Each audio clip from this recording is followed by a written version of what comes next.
அன்புக்கினிய தேவேந்திரகுல வேளாளர் சொந்தங்களே, நாம் யாரை கொண்டாடப்பட வேண்டும், எந்த தலைவரை கொண்டாடப்பட வேண்டும் என்பதில் சிந்தியுங்கள்.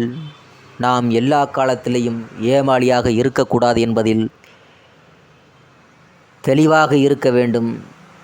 வருகிற 2024 2026 ஆண்டு தேர்தலின் போதாவது நாம் அரசியலில் அங்கீகாரத்தையும் நமது அரசியல் அடையாளத்தையும் பதிவு செய்ய வேண்டிய கடமை ஒவ்வொரு தேவேந்திரகுல வேளாளர் சொந்தங்களுக்கும் இருக்கிறது.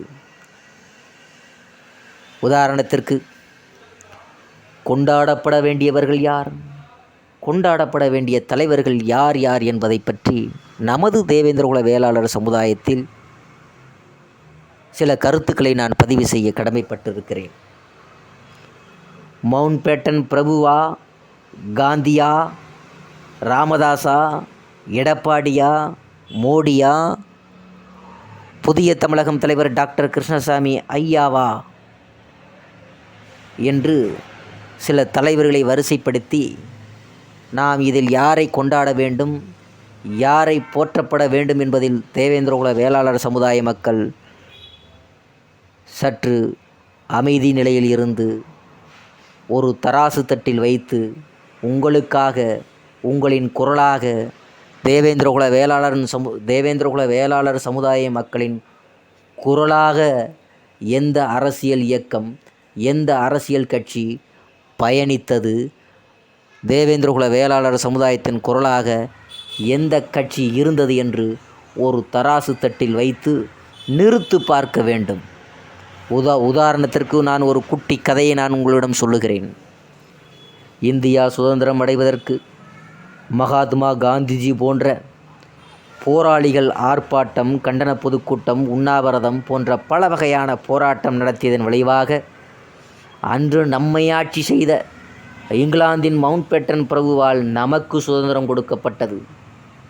அதற்காக சுதந்திரம் கொடுத்த மவுண்ட் பேட்டன் பிரபுவை தூக்கி கொண்டாடவில்லை. சுதந்திரத்திற்காக பாடுபட்ட மகாத்மா காந்தி போன்ற போராளிகளை பெருமைப்படுத்தினோம், போற்றினோம், கொண்டாடினோம், வணங்குகிறோம், தற்பொழுதும் போற்றப்படுகிறோம். இதுதான் உண்மை உண்மை உண்மை. அதேபோல் தமிழகத்தை பொறுத்தவரை வன்னியர்களுக்கு 10.5% உள் ஒதுக்கீடு கேட்டு போராடிய மருத்துவர் ராமதாஸ் அவர்களின் கோரிக்கையை ஏற்று எடப்பாடி பழனிசாமி அவர்கள் அரசு உள் ஒதுக்கீடு அளித்து வன்னியர் சமூக மக்களுக்கு உள் ஒதுக்கீடு அளித்தார். ஆனால் அந்த வன்னியர் சமூக மக்கள் ராமதாஸ் அவர்களை கொண்டாடினார்களே தவிர எடப்பாடி பழனிசாமியை அல்ல என்பதை இந்த இடத்தில் நான் பதிவு செய்கிறேன். தேவேந்திரகுல வேளாளர் அரசாணைக்காக மாநாடு, டெல்லி பேரணி, சென்னை பேரணி, பொதுக்கூட்டம், பலாயிரக்கணக்கான கிராமங்களில் உண்ணாவிரதம், கண்டன ஆர்ப்பாட்டம் போன்ற கடுமையான போராட்டத்தினை புதிய தமிழகட்சி தலைவர் டாக்டர் கிருஷ்ணசாமி ஐயா எடுத்ததன் விளைவாகத்தான் மத்திய அரசின் பாரத பிரதமர் நரேந்திர மோடியால் தேவேந்திரகுல வேளாளர் அரசாணை வழங்கப்பட்டது. அதற்காக கொண்டாடப்பட வேண்டியவர்கள் யார் என்பதை தேவேந்திரகுல வேளாளர் சமுதாய மக்கள் நன்கு உணர வேண்டும். சிந்தியுங்கள். அன்புக்கினிய தேவேந்திரகுல வேளாளர் சொந்தங்களே, சிந்தியுங்கள். என் தேவேந்திரகுல வேளாளர் சமூகமே, நம் சமூகத்திற்கென்று ஒரு பழமொழி உண்டு. கொடும்பா என்றால் கொத்தே வேண்டாம் என்று சொல்லுவார்களாம். அதுதான் எனக்கு நினைவுக்கு வருகிறது. நான் நரேந்திரன், நீங்கள் தேவேந்திரன் என்று சொல்லும்போது நமது காதுகளுக்கு இனிமையாகத்தான் இருந்தது.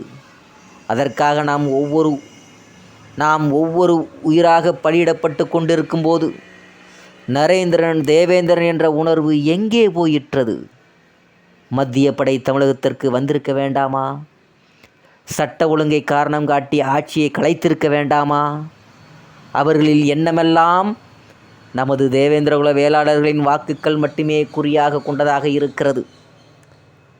அன்புக்கினிய அன்பான தேவேந்திரகுல வேளாளர் இன சொந்தங்களே, போலி புகழ்ச்சிக்கும் வெற்று பெருமைக்கும் ஏமாந்து உங்கள் வாக்குகளை வீணாக்கிவிட வேண்டாம். நாம் அரசியல் ரீதியாக ஒருங்கிணையும் பொழுதுதான் நாம் பலம் பெறும்போம். நாம் அரசியல் ரீதியாக ஒருங்கிணையும் பொழுதுதான் நாம் பலம் பெறும்போம். நம் சமூகத்திற்காக உண்மையாக உழைத்து கொண்டிருக்கக்கூடிய, இன்னமும் உழைத்து கொண்டிருக்கக்கூடிய போராளியாக இருக்கக்கூடிய புதிய தமிழகம் தலைவர் டாக்டர் கிருஷ்ணசாமி ஐயா அவர்களின் கரத்தை வலுப்படுத்தினால் மட்டுமே நாம் மீண்டும் எழுவோம். மீண்டும் பாண்டியம் ஆளும் என்ற நம்பிக்கை, அரசியல் ரீதியாக அதிகாரம் படைக்கும் என்ற எண்ணம் வரும். ஆகையால் மீண்டும் பாண்டியம் ஆளும், மீண்டும் பாண்டியம் மீளும், பாண்டியன் ஆளும் என்ற உணர்வு இருக்கக்கூடியவர்கள் அரசியல் ரீதியாக ஒற்றை குடையின் கீழ், ஒரு தலைமையின் கீழ் ஒன்று சேர வேண்டும். அப்பொழுதுதான் நாம் பலம் பெறுவோம். இல்லை என்றால் நாம் பலம் பெற முடியாது என்பதை இந்த இடத்தில் நான் பதிவு செய்கிறேன். ஆகையால் புகழ்ச்சிக்கு நாம் அடிமையாகக்கூடாது. வெற்று புகழ்ச்சிக்கும் வெற்று பெருமைக்கும் நம் இன சொந்தங்கள் வாக்கு வங்கிகளாக ஆகி வீணாகிவிட வேண்டாம் என்பதை இந்த இடத்தில் நான் பதிவு செய்கிறேன். நன்றி, வணக்கம்.